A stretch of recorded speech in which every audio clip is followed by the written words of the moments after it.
después de muchísimo tiempo. He sacado un poquito de tiempo para grabar porque tengo unos días de vacaciones y la verdad es que lo echaba muchísimo de menos, así que me he decidido a poner la cámara y a ver qué tal se verá después de tanto tiempo. A modo de recapitulación, he pensado hacer un pequeño vídeo, pequeño porque creo que va a ser bastante largo, de lo último que he estado leyendo últimamente. Pensar que estos son libros que he leído desde mediados de agosto hasta ahora. Estoy grabando esto en enero, así que son bastantes libros, o por lo menos bastantes para mí. Yo no tengo un ritmo de lectura muy ágil ni muy rápido, lo sabéis.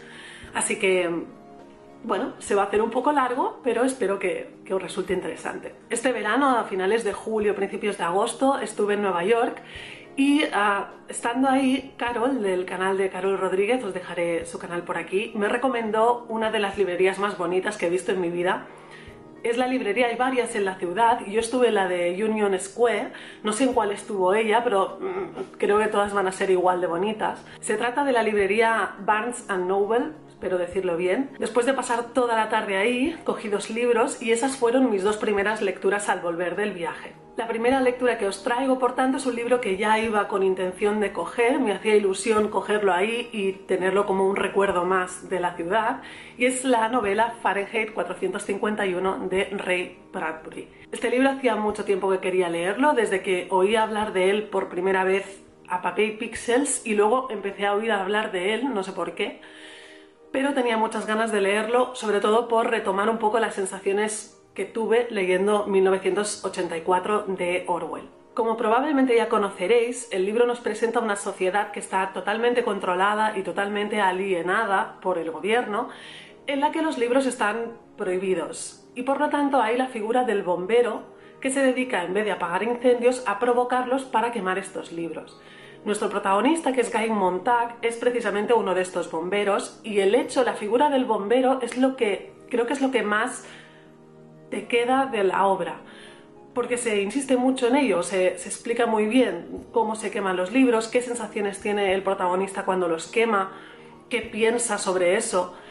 Y como en cualquier novela distópica hay un despertar del protagonista en el que se dará cuenta de la sociedad en la que vive y intentará luchar contra ella. Este despertar en este caso es una chica que es Clarice y es la que de una manera indirecta le hará darse cuenta de qué es y qué es lo que está haciendo. Como os digo, es un libro que me ha dado muchísima pena. El protagonista me pareció muy triste y muy melancólico, y la verdad es que me dejó un poco como deprimida la novela, sobre todo hacia el final, la segunda parte de la novela, pero es muy recomendable, a mí me gustó mucho. Si os gustan los libros, tenéis que leer esta novela. Si os gustan las distopías, probablemente ya la habréis leído porque es una distopía clásica, así que para mí, muy recomendable. El segundo libro también lo compré en la misma librería y fue algo que tenía en la cabeza ya desde hace tiempo, y es que quería leer algo de Edward Rutherford. Si seguís a Elena en el canal de Elena G, que probablemente la seguís, eso espero, ella ha hablado mucho ha leído varias novelas de este autor y lo recomienda bastante. Entonces pensé que era un buen momento, aprovechando que acababa de visitar la ciudad, que aún la tenía fresca en mi mente, el cogerme la novela de New York de Edward Rutherford. Esta novela sigue la misma estructura que todas las novelas de este autor. Él coge una ciudad y a través de sagas familiares y de pasar de generación en generación te va contando la historia de la ciudad desde sus inicios hasta la actualidad, más o menos. La primera parte para mí es brutal, es muy buena. Habla de cómo llegaron los colonos holandeses a la isla de Manhattan, cómo se organizaron como sociedad, cómo eran ellos mismos como sociedad. Y el libro va avanzando y es muy interesante ver cómo se convirtieron de ser colonos simplemente a ser realmente americanos, a sentirse americanos.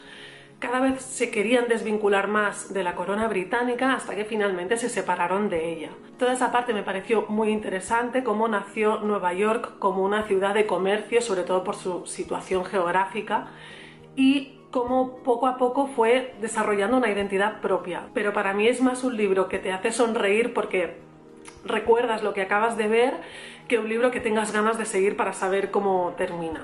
En mi caso no fue así, fue una lectura un tanto, sobre todo de la mitad hacia el final, un poco aburrida. El tercer libro que leí ha sido de lo mejor que he leído este año y desde luego se merece un vídeo aparte. ha sido increíble, esta novela ha sido increíble. Y es Ensayo sobre la ceguera de José Saramago. Era un libro que estaba muy pendiente para mí, tenía muchas ganas de cogerlo y me daba también un poco de respeto, pero ha sido increíble. Es una novela apasionante, premio Nobel de Literatura en los años 90, en el 98, si no recuerdo mal. Una pasada, es que no tengo palabras, es una pasada este libro. El argumento es muy simple, resulta que de repente aparece una especie de enfermedad en forma de pandemia que se extiende muy rápidamente y cuyo único síntoma es que la gente se queda ciega. Esta ceguera, que es blanca, y eso no sé por qué se me ha quedado grabado y es como que para mí la ceguera ahora ya siempre es blanca, nunca más va a ser negra. Esta ceguera es el único síntoma que tiene esta enfermedad. La gente no se muere por esta ceguera, simplemente se quedan ciegos. Pero como se extiende tan rápidamente y cada vez más gente se está quedando ciega, el gobierno decide encerrar y aislar a los afectados para que no se siga extendiendo por la sociedad. En la novela seguimos a un grupo de personajes que se han quedado ciegos y que han sido aislados en un antiguo manicomio. Dentro de ese manicomio, donde van a ir ingresando los nuevos enfermos, se producen situaciones de todo tipo y se llega a unos límites y a unos extremos que lo único que hacen es como de metáfora para retratar lo que en realidad es la sociedad de hoy en día. Es egoísta, es cruel, es brutal, una mierda de sociedad, básicamente. Como os digo, se llega a unas situaciones tan extremas, tan al límite, que a veces se hace muy difícil seguir leyendo. Hay que tener estómago en ocasiones para seguir leyendo. Ya no literalmente situaciones muy desagradables, sino psicológicamente situaciones muy desagradables. A mí la verdad me dejó muy cao. A mí me ha encantado, creo que es una historia diferente, contada de una manera muy diferente, porque además de que el libro es muy bueno, de que la historia es muy buena, hay que sumarle que el estilo del autor, el estilo de Saramago es muy particular. Entonces todo ello lo hace en un libro muy especial, realmente muy, muy especial. Me ha encantado. El siguiente libro que leí me lo dejaron, así que tuve que devolverlo y no lo tengo conmigo.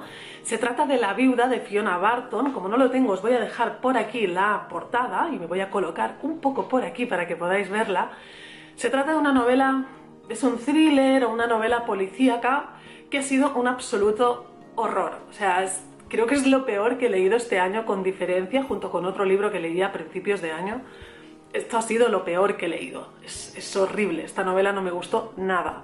Nada de nada. Se supone que la gracia de esta novela es que se ha producido un crimen muy atroz y además muy rechazado socialmente porque está implicada una niña pequeña y tenemos un sospechoso. Este sospechoso no se nos llega a decir si es realmente el culpable o no, pero la novela está vista desde el punto de vista de la mujer de este sospechoso. En primer lugar, si la autora pretendía que el lector tenga en algún momento dudas sobre la culpabilidad de este señor, ha fracasado estrepitosamente, porque es que no hay duda posible. Desde el principio del libro, en la página 10, ya sabes que el tío es el culpable del asesinato. Por lo tanto, por ahí ya no creo que fuera la intención de la autora, porque realmente es que no hay duda posible, no hay duda alguna. Entonces solo nos queda la parte psicológica de la mujer, que se debate entre creer, tener fe ciega en su marido y no creer a los medios, o bien darse cuenta por ella misma o descubrir si realmente su marido es un maldito psicópata.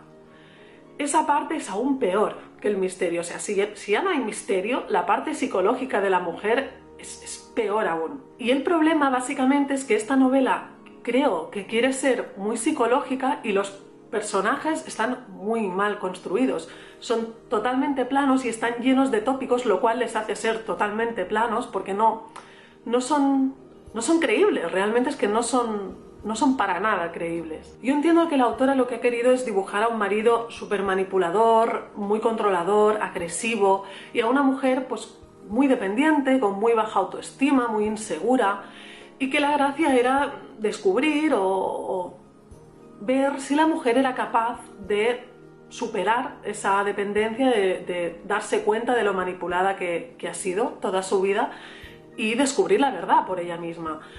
Pero es que no funciona, realmente no funciona. No me creo al marido, no me he creído a la mujer.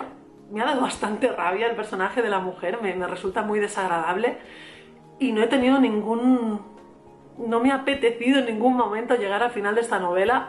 Llegas porque es una novela muy rápida de leer, muy ágil, es cortita.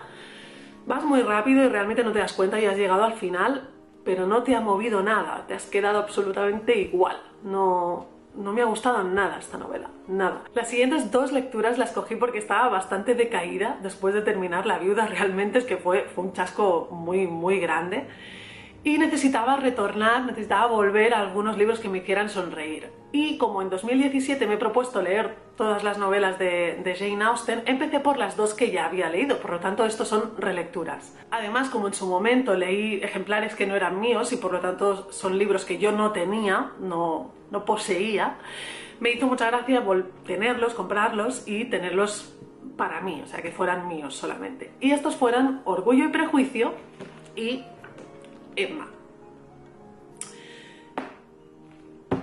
Bueno, es Jane Austen, o sea, ¿qué voy a deciros? Ya sabéis lo que hay. Jane Austen es preciosa de leer, es un gozo leerla. Yo la última que leí fue para el Club Pickwick y fue Mansfield Park, y no es una novela que me apasionara, pero sigue siendo un gozo de leer, y la leí en inglés, lo cual es bastante complicado para mí. Leer Jane Austen en inglés es bastante complicado para mí, así que estas dos las leí en español. Cuando las leí por primera vez yo era adolescente, entonces, bueno, supongo que el cerebro va evolucionando, y en ese momento la que más me gustó fue Orgullo y Prejuicio. Me gustó muchísimo más que Emma. Sin embargo, esta vez me ha gustado mucho más Emma. Orgullo y Prejuicio la veo una novela mucho más inocente y me gusta, me sigue gustando, es preciosa de leer, pero es una novela muy inocente. En cambio, Emma, en esta ocasión, me ha parecido una novela muchísimo más irónica y muchísimo más divertida de leer, que al final es lo que buscas cuando lees a Jane Austen, buscas divertirte. El personaje de Emma me parece muy divertido, de colleja a veces, pero muy divertido, y la verdad es que me lo he pasado muy bien leyendo estas novelas. Y llegamos a la siguiente lectura, que ha sido la perla del año para mí. Ha sido la perla del año, pero con muchísima diferencia. Este libro ya lo saqué si no recuerdo mal en un tag, y la pregunta era algo así como libros que te imponen o libros que te da respeto leer. Saqué este principalmente por su longitud y sobre todo porque ya me habían avisado de que es un libro complejo, es un libro complicado, es un libro en el que hay que prestarle mucha atención, hay que estar muy pendiente de la historia porque si no te pierdes.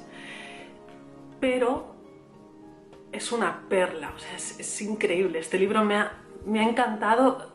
Si hay algo después de encantar, es lo que ha hecho ese libro. Se trata de la novela de Jaume Cabré, la última novela de Jaume Cabré, Jo confesso, o Yo confieso en español. Yo la leí en catalán. Si alguno de estos libros se merece algún vídeo aparte, son sin duda Ensayo sobre la ceguera, este y el siguiente que os enseñaré, que fue el último libro que terminé en 2016. Pero este sin duda, este por encima de cualquier otro libro que haya leído este año. Como podéis ver, el hype es muy grande. Yo sé que es una novela que no es muy conocida en esta comunidad, en la comunidad de YouTube. El autor sí es muy conocido, ha sido traducido a muchísimas lenguas, ha sido una novela aclamada en Europa, y no me extraña porque esta novela es Europa, es la historia de Europa, o parte los momentos más cruciales de la historia de Europa. Intentar resumir el argumento de esta novela es sumamente complicado, por lo menos para mí es sumamente complicado, pero vamos a intentarlo.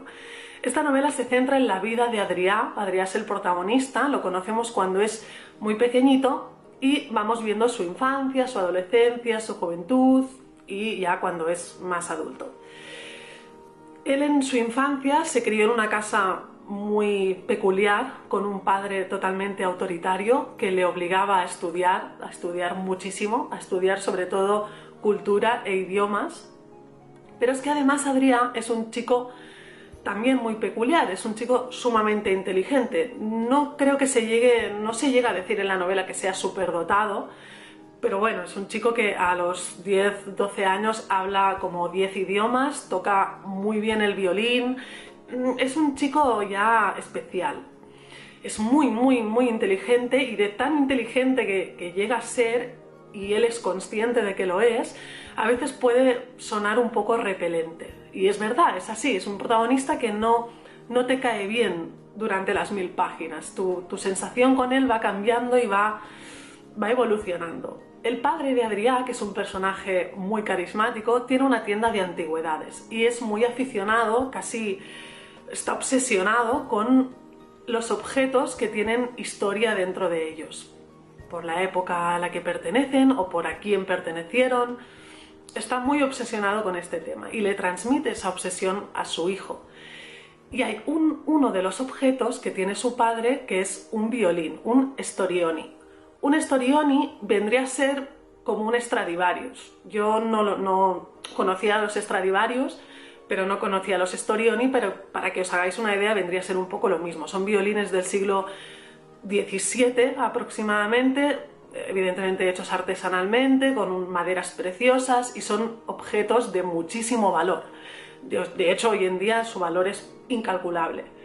Y su padre tiene un Storioni. Y este violín, la historia de este violín, es la que hará de nexo durante toda la novela. En esta novela se cubre un periodo temporal enorme que va desde el siglo XV hasta la actualidad, y el nexo de unión por el que pasamos por todas estas épocas es el violín. Es un violín tan especial que además tiene nombre, es un violín único en el mundo y que ha pasado por muchas manos, ha pasado por muchos periodos históricos y es increíble. La historia de este violín es increíble y lo vamos viendo de la mano de Adrià. Otra cosa muy bonita que tiene este libro, que a mí me gustó mucho, es que está escrito en forma de carta. Es una carta muy larga, es una carta de 1000 páginas, que no sabemos, al principio no sabemos a quién va dirigida, pero que da la sensación de que nos lo está contando a nosotros. Entonces es una novela que parece que te la esté contando alguien cara a cara y de tú a tú, de una manera tan sincera y tan sin querer esconder nada, que es preciosa. Es una pasada, de verdad. Yo sé que me estoy repitiendo mucho y que no estoy siendo capaz de expresaros por qué tenéis que leer este libro, pero tenéis que leerlo, o sea, tenéis que leerlo. Se trata de un libro que es largo y además es complejo, no es fácil de leer en absoluto. Yo estuve como un mes leyendo este libro, un mes entero si no recuerdo mal, leyendo mucho, o sea, no dejándolo ni mucho menos, o sea, leyendo sin parar, porque no es un libro que se pueda leer de manera rápida. En primer lugar, porque es una historia muy compleja que pasa por muchas épocas y en la que intervienen muchísimos personajes, y además, para complicar aún más el tema, no está explicada de forma lineal, va saltando atrás y adelante en el tiempo continuamente, va explicándote partes de la historia y dejándose ciertas partes por explicar, para explicarlas más adelante, y lo hace de manera consciente, tiene toda la intención del mundo. Es decir, está explicado de una manera, es como, por hacer el símil, es como si tuvieras una madeja de hilo enredada y tú fueras tirando hilo a hilo para ir descubriendo la historia. Además hay otro tema que es el uso del lenguaje, el dominio que tiene Cabret con el lenguaje y cómo lo usa. Es mágico, de verdad, es poético, es precioso. Como os digo, he leído cosas muy chulas este año, pero yo creo que la palma se lo lleva Jo Confesso. Se merece un vídeo aparte y lo haré, porque creo que es un libro que, al no ser muy conocido, sí que puedo aportar algo explicando o hablándoos de él, y me guardo todo el fangirleo para ese vídeo, para dedicarlo exclusivamente a esta novela. Y para acabar, el último libro que he terminado en 2016 ha sido otro de los grandes libros de este año, que también se merece un vídeo aparte y espero poder hacerlo, y es Las uvas de la ira de John Steinbeck. Este libro ha sido una pasada. A mí me ha sorprendido mucho, no pensaba que me fuera a gustar tanto. De hecho, cuando lees el argumento piensas, joder, qué deprimente, esto va a ser un rollo. Pero realmente no es tan deprimente, aunque el escenario y la atmósfera del libro lo sea. Yo creo que para mí es un libro optimista, para mí ha sido un libro muy optimista. Las uvas de la ira trata de una familia, los Joad, que se ven obligados a emigrar de sus tierras de Oklahoma hacia California. La época histórica en la que está ambientado son los años 30, donde en Estados Unidos, después del crack del 29, hubo una gran depresión económica, como sabréis. En esta gran depresión se unieron muchos factores: la mecanización del campo, los problemas financieros del país, que hicieron que muchos granjeros y agricultores del centro, de la zona del centro de Estados Unidos, se vieran obligados, fueron expulsados de sus tierras y tuvieron que emigrar. Este es el caso de la familia Joad, y se ven obligados a irse toda la familia a California. Esta es una historia triste, realmente sí, es deprimente, pero la familia Joad, cada uno de los personajes de esa familia, hacen que la idea con la que te quedas con este libro sea una idea optimista. Cada uno de los miembros aporta algo a esa idea, tanto los más mayores de la familia como los más jovencitos, aunque para mí los dos personajes clave son el protagonista, que es Tom Joad, que es un muchacho joven, es un hombre joven, y la madre de la familia, que no tiene nombre, y es Mama Joad.